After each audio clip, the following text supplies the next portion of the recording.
Now, one of my last walks last year outside of London was on the Southend line from Hockley to Wickford, and I did also visit Rayleigh and Southend airport stations, so I thought it was quite fitting to come back for one of my first spring walks of the year and visit the other stations on the line and to do another walk, even though only one station I do actually need to tick off. Excluding Billericay, because it's kind of not on the unique route to Southend like the other ones. I have made it to that station, but I'm not starting the walk here. I am actually starting at Southend Victoria. But I thought I'd just tick this off quickly because the line is frequent enough with a 20-minute service that I can just hang out here for 20 minutes and start the video. However, the next train is cancelled, so I actually have close to 40 minutes instead. So I'm going to make the most of it and go for a bit of an explore around Prittle, which includes a place which I was going to go to later on the walk anyways, so it kind of evens out the timing a little bit. Even then, I was actually meant to catch this train into Southend because of a tight connection I wasn't meant to make, and then the train was slightly delayed. I ended up making it, so not really delayed, but there you go. This is pretty cool. Sometimes on the bars and arrows sign I may see like an old Network Southeast logo or something, but this one seems to have the old, I think that's the first Great Eastern colours up there.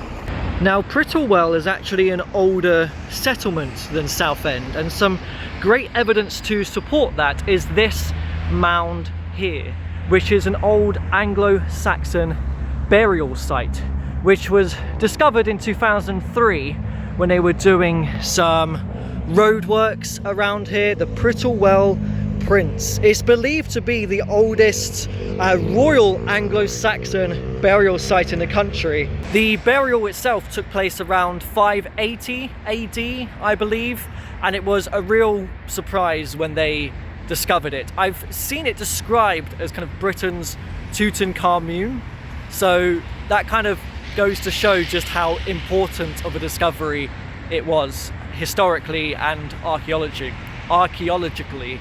That's a hard word to say. Another example to showcase Prittlewell's history is its priory, which dates from the 12th century. It moved to private ownership under the dissolution of the monasteries through King Henry VIII. This is a real beautiful little spot in this park here. You've even got the Prittle Brook flowing through the priory grounds. Now, this is actually the main feature of today's walk, but because I now need to head to Southend, we'll touch more upon this later. Seems they're actually building some sort of new footbridge here at Prittle. I did just see a sign saying work was taking place. It's definitely not the way out at the moment. Oh, what's all this? This could be part of the old footbridge.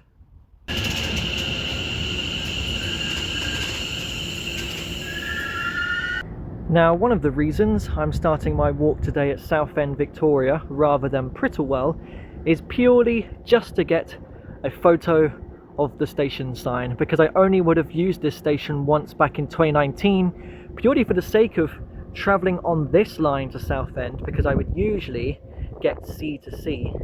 Now, I will say it does feel quite wrong to come to Southend and not go down and visit the beach, but it is quite a walk away through the high street. I guess that's why I always got sea to sea, because Central Station is much closer. I'd have to come all the way back up anyways. Now, Southend Victoria Station has had quite the convoluted history of names. It first opened in 1889 as Southend-on-Sea. It then became the very convoluted Southend-on-Sea for Westcliff and Thorpe Bay, which just must be one of the longest names possible, in 1933. Southend-on-Sea Victoria it was in 1949, before it eventually became the simplified Southend Victoria in 1969. And I guess from here I walk back up towards Prittle, because sometimes you do just need to explore the areas inland rather than the coast, no matter how nice it will be down there, especially on a really hot sunny day like today. I guess another reason to start the walk at Southend, Victoria rather than at Prittlewell is to pass through Churchill Gardens here, which I would have missed, purely for the sake of visiting it. I'm glad I did, it's quite nice actually. So about 3/4 of a mile in, I've made it to the gates of Priory Park that I now don't have to go in because I've already been in there. So from this point I can now actually focus on walking the Prittle Brook. There it is down there. It's about 7.2 miles long. It's a tributary of the River Roach, which I've walked when I've gone to Rochford station before, which is another station on the Southend line. So where I'm actually ending this walk. My walk along the Prittle Brook won't be that long though. There's even a beautiful old water tap here. Well, that plane has definitely used Southend Airport, hasn't it?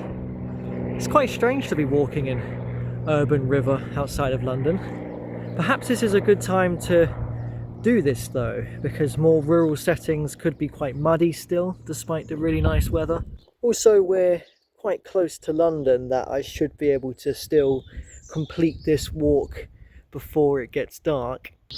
I will say I'm looking forward to gaining an extra hour of daylight in the evenings very soon, even if that does come at the detriment of sacrificing an hour of sleep in the morning.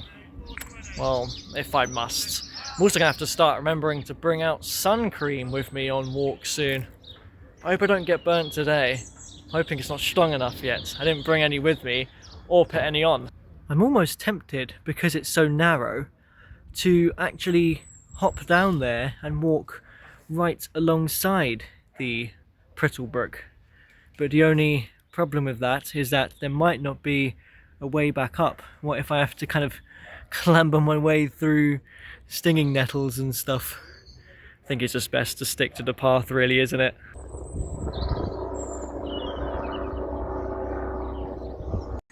At least I can't get lost on this walk. I just have to constantly cross over roads and continue on the path on the other side. And I was going to say, it feels like an urban London river walk has even more to it than this, because at least there in the capital I still have green spaces and parks every now and again. So far I've just had the path and houses, but finally I have come across a tiny little green space in the suburbs. Aha, seems like it's starting to become a little bit more rural now. I can't follow the Prittle Brook here because them gates up there are locked, so I'll have to head through the Woodland instead. I'm more than okay with this decision. Oh, it hasn't taken too long to reach the Prittle Brook again. I'm in the middle of a golf course now. Where's that plane? Obviously going for Southend Airport. So the Prittle Brook has led me into Belfairs Park, which seems to be situated just north of Leigh-on-Sea. I also started a walk there around the same time as my Southend line walk last year. This woodland, by the way, apparently is the oldest recorded woodland in Essex. That's quite a fun fact. And I'm about 4 miles in, but I can't exactly walk the last couple of miles alongside the Prittle Brook. There's no real footpaths up towards its source, so what I'm going to do is kind of do a looped walk back towards the Southend line now, which means the walk will become a little bit more diverse. It is great, just before we leave it, to see the river flowing in a very natural, meandering state through here, rather than it being culverted like it has been the entire time.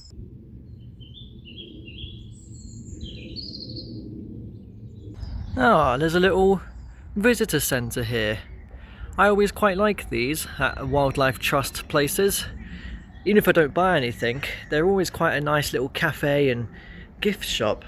I always like their selection of animal plushes. The deer, the bat, the hedgehog. I do actually have a little fox. Is there one in here? There's squirrels. Oh, there we go. Yeah, I have one like this. Oh, he's got a flat body there. Mine's actually stuffed, but it does look very similar to this. Well, this is such a nice woodland. I thought I'd sit down on this log here to have my lunch and kind of take in the view, and it's got me thinking about the Prittle Brook, because I reckon it's probably not featured in this video for as long as you probably thought it might.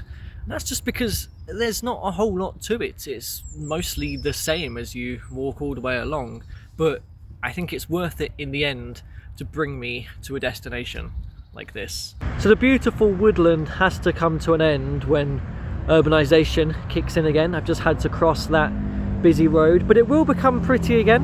I just need to make it through this section really, but at least I do have a rather small but rather nice Oakwood Park to pass through.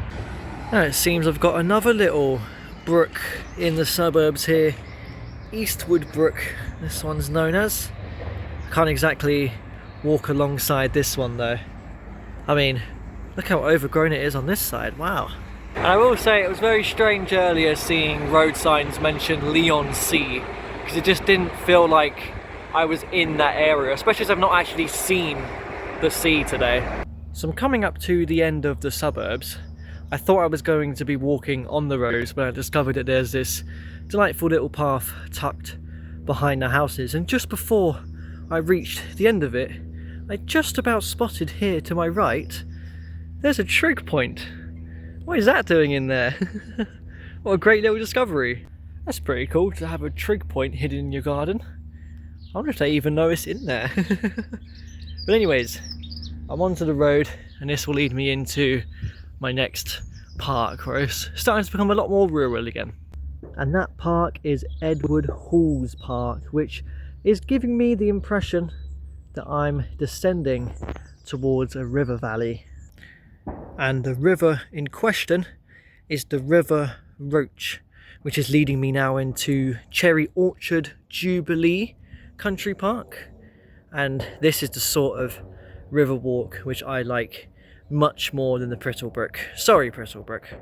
Now it's quite strange for me to see the River Roach this small, because I'm used to it in its much wider estuary form, because the only other time I travelled on the Southend line, apart from the video I made and when I first used Southend Victoria in 2019, was when I did a Rochford and River Roach circular walk out along the estuary and back along the fields. And I think I mentioned in that previous video that on that walk, and it was a very beautiful sunny day like today, the red arrows were kind of constantly flying overhead in and out of Southend Airport, which was pretty cool. And I am now actually going to be walking up alongside the River Roach towards Southend Airport and Rochford. At least I said that right. I didn't say Rochford or something. You'd think it would be Rochford though, right? Considering Ford or Ford literally means the crossing of a river, so in this case it would be accurate. I can hear constant gunshots over there, by the way. There must be some sort of shooting range, clay pigeon shooting maybe. Oh, Hockley Woods. I went there at the beginning of that Southend line walk that started in Hockley. Well, I want to head for the lake, that's where I want to go now. I know it's become a lot more rural now, but this is why I'm still sort of doing urban walks, just because the mud can still be an issue. Luckily I can pretty much avoid it if I just jump there. I can kind of avoid it by going around.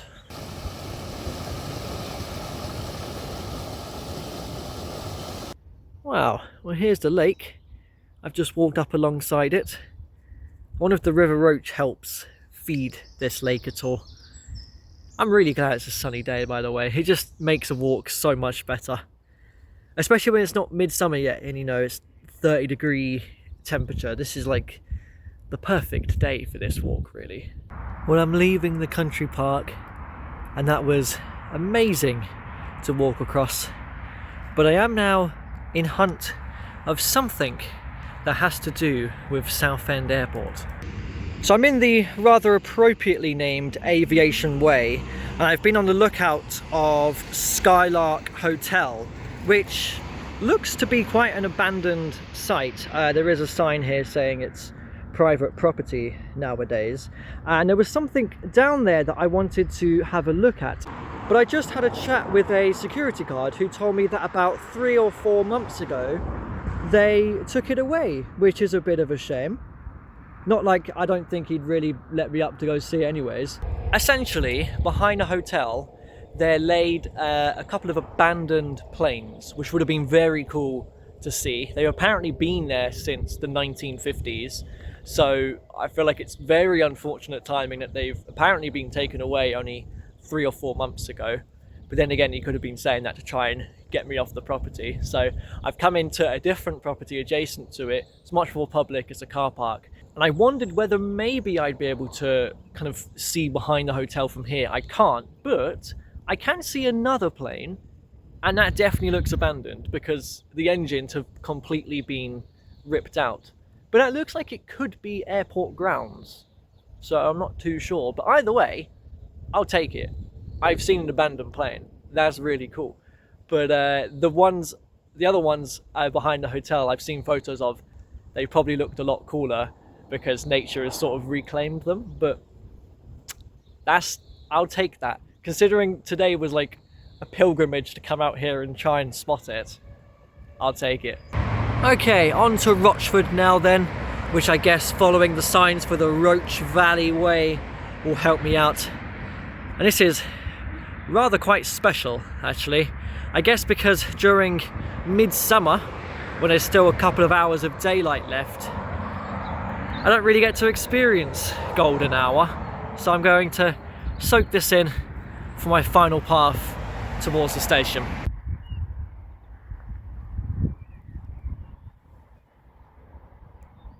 Well, this is a surprise treat right at the end. It's a little silhouetted. I had no idea this was here. I don't know anything about it. Rochford Hall, which seems to be opposite a rather nice church as well. I've stumbled across a bit of a golf course, so perhaps this is actually a like a clubhouse for the golf course nowadays.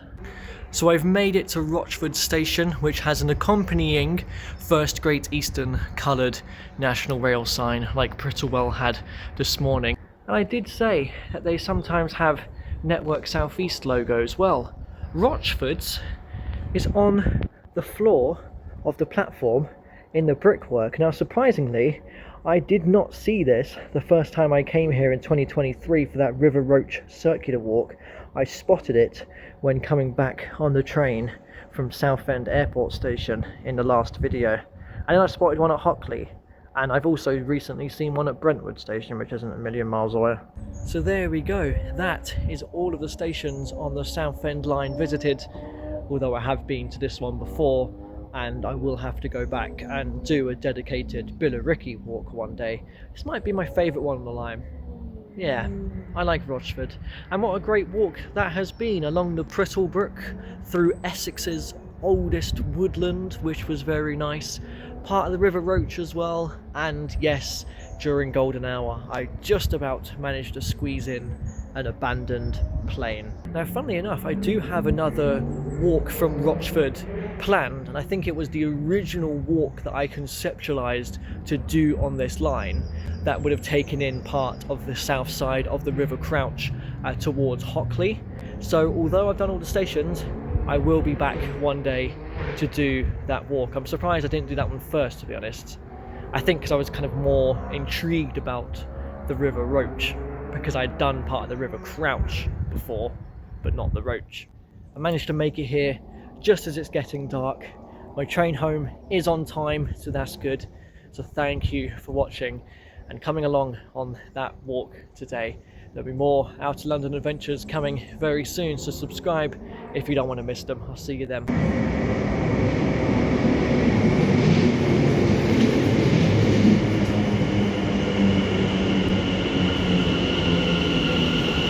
You can't get trains to Ilford from here, and every alternating train only stops at Romford. All the Fords, you got Rochford, Wickford, Romford, Stratford should realistically be on there, not Ilford.